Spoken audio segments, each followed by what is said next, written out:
Merci, Monsieur le Président. Merci aux intervenants. Cette table ronde sur la résilience hydrique est parfaitement dans l'actualité, puisque le ministre présente aujourd'hui, ou a fait une conférence sur le plan sobriété eau du gouvernement face à cet été 2022 avec ces 700 communes qui ont connu des difficultés d'approvisionnement en eau potable, et puis les prévisions du GIEC qui ont été rappelées avec une baisse du niveau des cours d'eau entre 10 et 40% d'ici 2050. Donc il faut agir. Tout ce que vous avez dit d'ailleurs recoupe beaucoup de propos qu'on peut tenir dans cette commission sur la nécessité d'investir davantage dans les réseaux, d'avoir davantage de financement public et d'accompagnement pour les collectivités locales. Et on avait d'ailleurs eu l'occasion d'en parler au ministre dans le débat préalable à la loi de finances.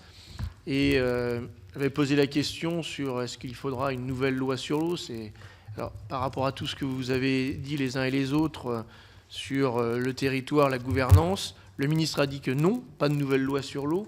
Mais si on veut politiser le sujet de l'eau, un débat législatif permet de le faire. Alors, quelle est votre position par rapport à cette question d'une nouvelle loi sur l'eau pour mettre en œuvre justement la planification écologique autour de l'eau, et puis faire en sorte de simplifier. Le Sénat lance également les états généraux de la simplification.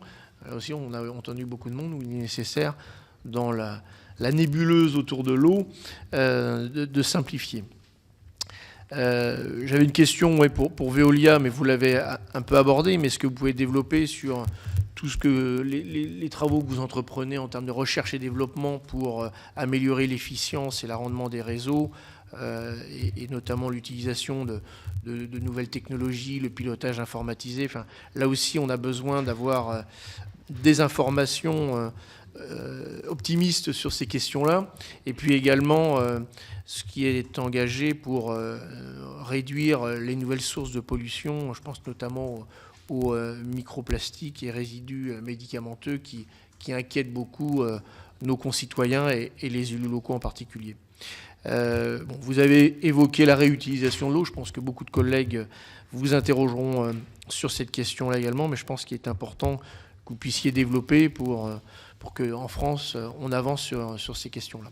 Et puis pour terminer, pour mettre de l'eau au moulin, pour reprendre la formule du président, je voudrais profiter de la présence de M. Thibault pour évoquer le sujet de la continuité écologique et pour qu'il nous fasse état un petit peu de sa perception du sujet depuis l'adoption de du fameux article 49 de la loi Climat et Résilience, dans le contexte où la France cherche à intensifier le déploiement des énergies renouvelables.